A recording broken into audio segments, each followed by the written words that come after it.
Civilization 7 has now been out for over 3 months and is currently undergoing a huge amount of updates and changes as the game settles from its initial release state into a more patched super state. Now that I have many hundreds of hours in the game, I wanted to chip in and let you know what I think my most important 5 topics are that I would like to see changed or patched into the game going forward. As I go through this, remember, let me know in the comments if there's anything here that you think should be changed that I haven't mentioned. As a brief disclaimer though, I should point out that I'm not mentioning user interface in these 5 changes. That clearly needs changing. These are more gameplay changes that I'm recommending today. So let's dive into my first topic, specialists, and specifically an overhaul of the specialist system. Now, what are specialists? After unlocking them in Antiquity, once you've unlocked the currency technology, you have the option to assign population in your cities into urban districts, rather than making a new rural district where you say put down a farm or a fishing boat, or even a woodcutter. Every urban tile with at least 1 building is able to put a specialist on, and at the beginning of the game you can put up to 1 specialist per tile. That limit is increased by things like technologies, wonders, and civilizations. The base yield of a specialist is 2 science, 2 culture, -2 food, and -2 happiness, and they represent one of the few early game ways, apart from say science buildings and culture buildings, to actually pick up culture and science, and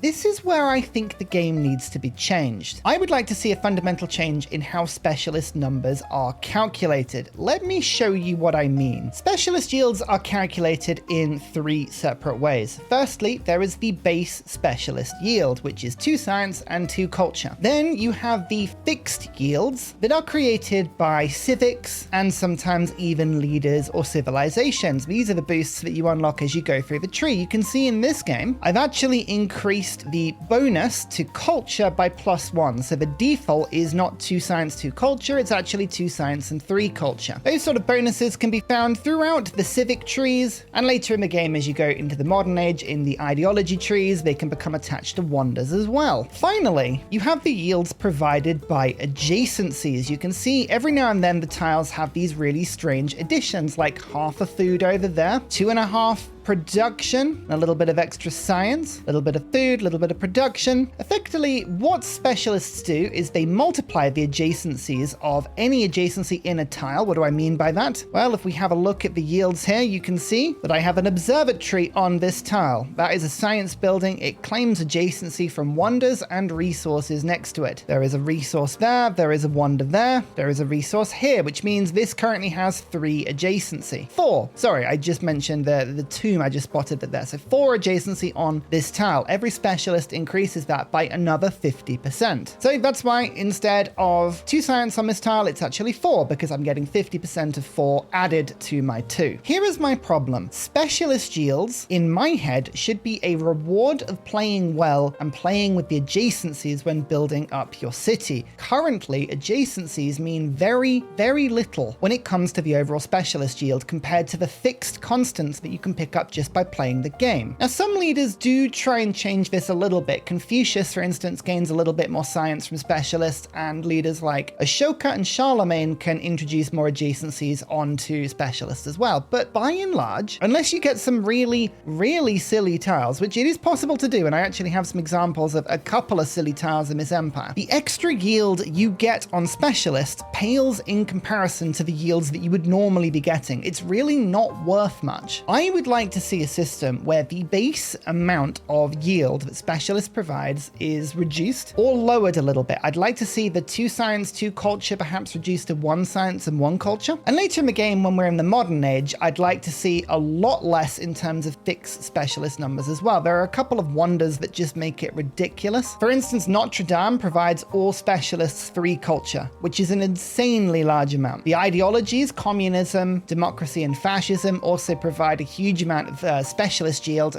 just by being specialists. I would like all of that to be lowered significantly so that the base is just that. It's a small amount your specialists are giving. Sure, it can increase as you go through the game, but it remains a small number. What I would like to see is the adjacencies made much more important. Instead of giving 50%, I would like to see the game reward you by giving you more adjacency yield on specialists. So It effectively really rewards you for building your cities properly and for piling in on the yields that you want. So if I was to go instead on this science tile with a bit of production, I'd get way more science and production because that's what I'm specifically aiming for. Specialists become just that. They specialize in the yield that you want rather than a specialist giving you, I don't know, like in this tile, everything. That's not a specialist. That's a generalist. And we like generalists, but that's not a specialist. So leaning away from fixed yields and encouraging adjacencies. I think the adjacency system was a really interesting system. Let's celebrate it more. Now, my second topic, treasure fleets in the exploration era. I have complained about this on many occasions in my playthroughs, and here is why. Amongst all of the legacy paths in the Age of Exploration, treasure fleets is the economic path, and it requires you settling on distant land treasures and bringing them back in the form of treasure fleets. You can see here, these islands contain treasures, and I've been producing these wonderful treasure fleets, which all they have to do is come back over to my land and score me points. Treasure fleets take ages. They are so badly timed with the rest of the age. This is an age that totally got away with me, and you can see it has finished before we got even close to getting the treasure fleet numbers. Why is this? Well, they take ages to trigger. You do not start receiving treasure fleets until you hit shipbuilding, which is many techs before, or after I should say, the point where you can actually settle them. Cartography allows our settlers to make their way over to these lands. I don't think they should actually wait until giving you the treasure. Why not just let them give you the treasure as soon as you unlock them? They are also painfully slow. I mean, all naval units in this game are painfully slow.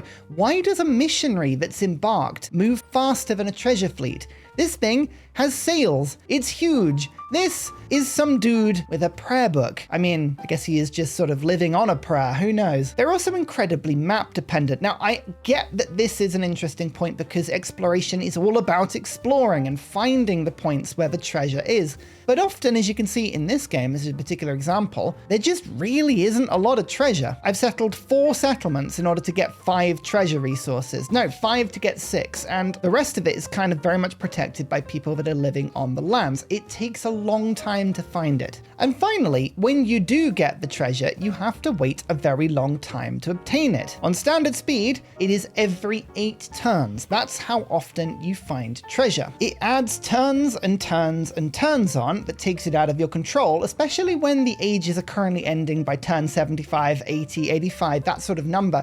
There is simply not enough time on an age to actually generate the treasure before it ends on other things. So what would I do? Well, I will implement a few changes. We mentioned it before. I would let treasure ships and fleets spawn earlier. Maybe at guilds, maybe even at cartography mastery. I would allow the treasure to spawn a little bit faster. I would also make it that shipbuilding then increased the rate that treasure spawned. So if we start every, say, 8 turns, maybe we take a turn off when we go to the mastery, take a turn off here, take another 2 turns there. So suddenly it's every 4 turns rather than every 8. Speed the treasure up a little bit. Alternatively, if that's not a very good idea, instead of making them spawn earlier or faster, I would add a project. Say, for instance, we had a city with production. Widget is a city. It's got 2 sources of treasure. We have a project that gives us culture or science. Why can't we have a project that spawns a treasure fleet? Just a bonus one. That would encourage me to interact with the game's mechanics to build production buildings, to allocate resources to these cities, and then use those resources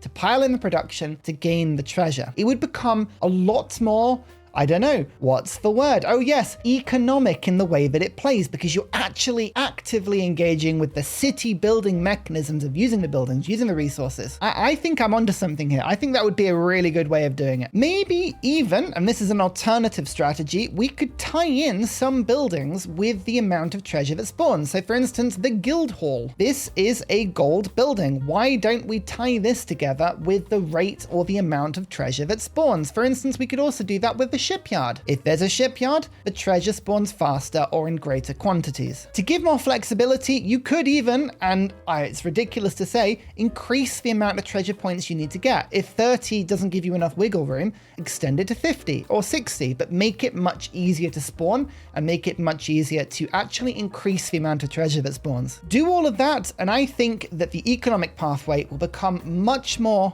engaging and much more timely, especially when you compare compare it to the other very rapid and very obtainable legacy paths in exploration. This topic very much brings me to my third point, legacy paths and generally victory paths. I think we need to have a little bit of an overhaul in how legacy paths work, because whilst I do appreciate the mechanic that Firaxis was trying to bring into the game, where they give you goals, projects, quests to keep you actively engaged in the game throughout, not just at the beginning of the game, not just at the end of the game, throughout the course of every single age, which I respect, I feel at the moment that they are missing the mark. The first thing that we need to do is introduce more variance. At the moment, they are incredibly predictable, and whilst legacy paths were brought in order to give an element of structure and randomness and replayability in the game, they don't serve to do that at the moment, because I know that every game I play, at the beginning of it, I have to build 7 wonders and get 12 points worth of settlements and have 10 codices and have 20 resources in my settlement. Exploration's exactly the same, modern is exactly the same. And whilst there is a lot more to do in Civ 7 than there was in Civ 6, it doesn't feel like that because everything is so constant. I think that we need variance. What if there were multiple options of legacy paths that either we could choose or that were randomly assigned to us? So instead of World Wonders for culture, potentially we were collecting great works of writing, a bit like codices, or maybe we were trying to build improvements on the map. What these specific legacies are is open to interpretation, but if there was randomness and variance, either in the way that your civilization had to pick early and commit to a particular path, or that the game just threw something up at you, you would come into each game totally different. Some civs would be much better at paths than others. Some games would be a lot harder than others, but you wouldn't know exactly what you were going to get. Secondly, I think one of the big problems with the legacy paths at the moment is that they are not separate in any way. You, in pretty much every game you go for, can go for all of them. And it is incredibly easy once you know how to be scoring 9, 10, 11, or even 12 legacy points in every single age. Because building wonders does not stop me from collecting codices. Conquering does not stop me from collecting resources. In fact, all 4 paths actually help each other, which means every game goes exactly the same way, because all I'm trying to do is collect 12 points. My recommendation?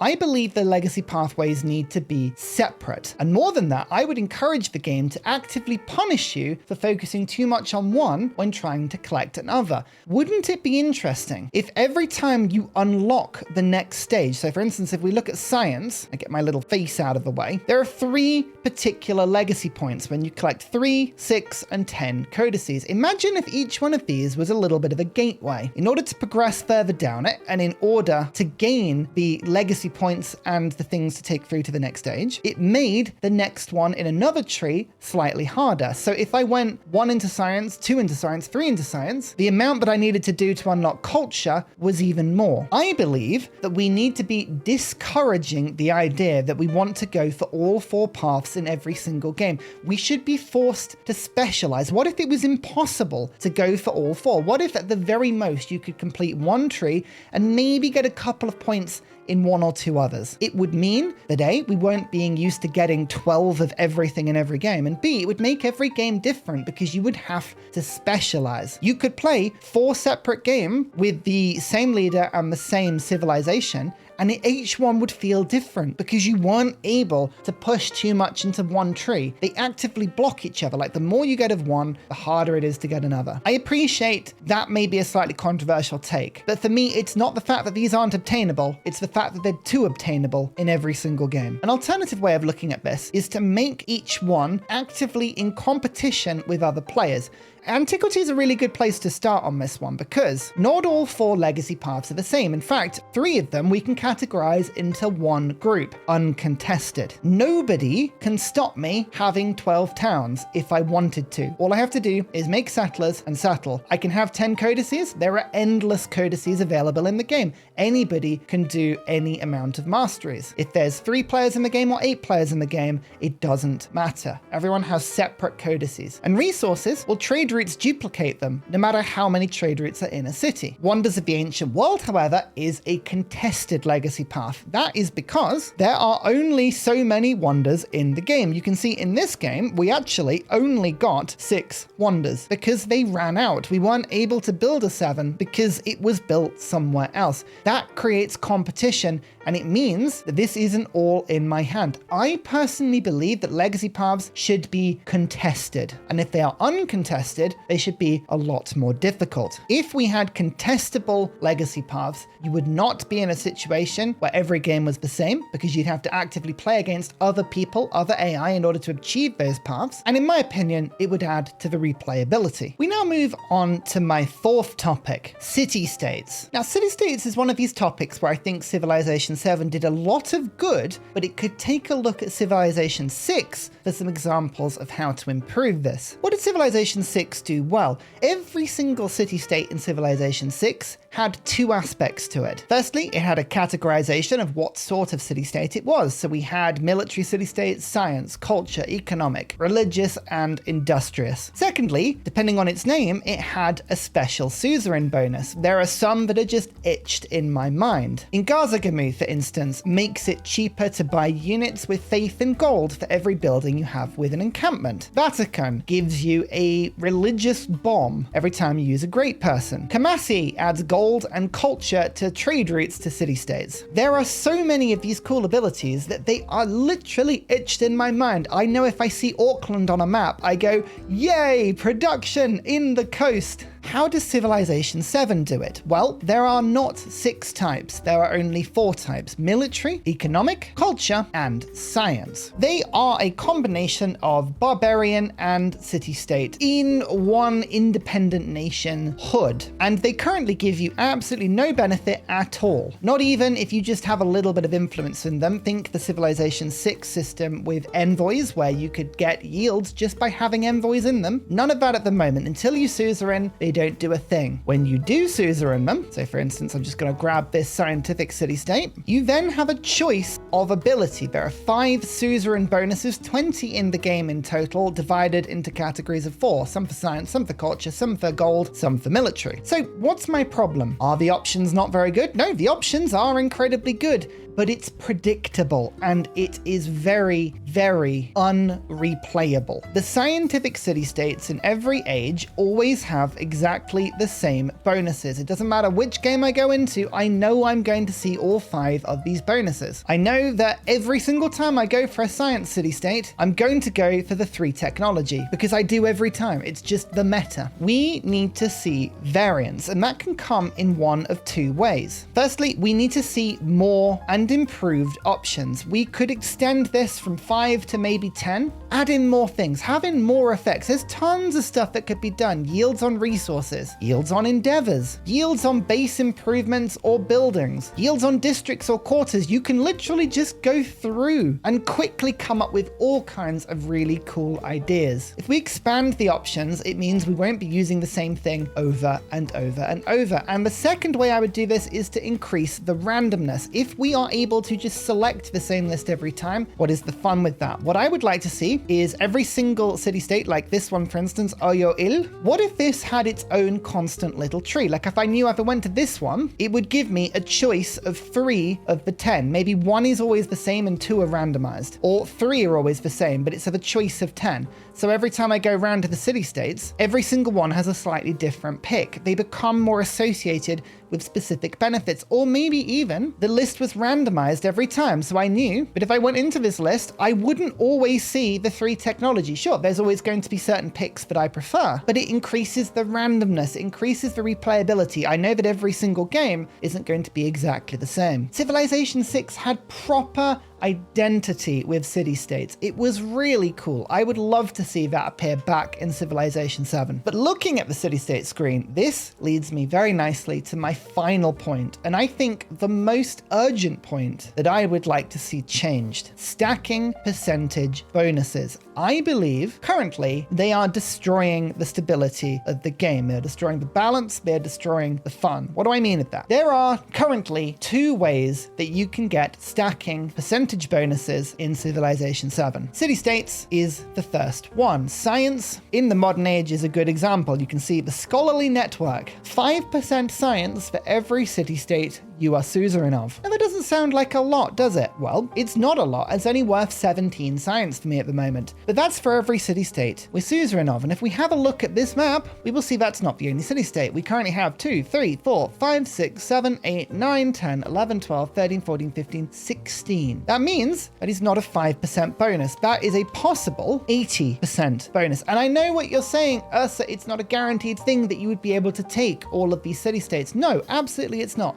But if you're able to stack bonuses like that, they very quickly become untenable. The other way you can do it is through the attribute tree. Now, pretty much every single attribute tree has a stacking percentage. Culture, economic, and scientific, for instance, not only have percentage for every alliance you have, which is very stackable if you know how to game the system, but they also have repeatable attributes where you take another 5% every time. It gets worse than that because diplomatic actually has a repeatable that gives you 3% of every yield in the game for every alliance you have. Now I can hear you say, Ursa, this requires 1, 2, 3, 4, 5 attribute points to even get down to this point. And then even to have that many to stack, it's never going to happen. But it is, because you can get almost infinite attribute points in Civilization 7. Ibn Battuta, he comes with a whole bunch. There are mementos that give you them. And most importantly, at the end of every civic and tech tree, there is future tech and future civic. Every time you do one of these repeatable techs, which is very, very easy to get to if you know how, you get a wildcard attribute point. You can get so many of these. They stack and they stack, and it basically means that the balance of the game can very quickly tip. Now, why is this an interesting thing? Civilization 7 was built on the idea of a rubber band. We need to have an age reset that brings everyone back in. You can see we've just rolled over the age, and at the moment everyone's yields are kind of roughly the same. So this is currently good, but it doesn't always stay that way, because if I have a plus 700% science bonus, which is very, very doable, well, what happens is that my yields make the game trivial. I just power through the tree, unlock everything earlier, and end up finishing the ages way before the game intends them to be finished. I'm going to bring you into this game as an example, because this actually shows you a game before the yields got even to the point of being broken. Look, we currently have 2,500 and 2,700 culture per turn. Insanely high amounts. And that is because of all of the city-states we've got. We have all of them. You know, they are just all mine. They're all powering me through. And when I go to the attributes, you find that not only do those percentages stack, but they then stack on top of each other. So if I was to take this, which I have, 10% culture for every alliance, that's giving me 500 culture per turn. The science option would give me 500. The diplomatic option would give me well over 1,000 yield. And I can claim it over and over and over by hitting future tech and future civic. Now, I know this is an exaggerated example, but this is the problem with Civ right now. It is very easy to break the game in this way. So what would I do about it? Firstly, I don't think percentages should stack on top of each other like that so much.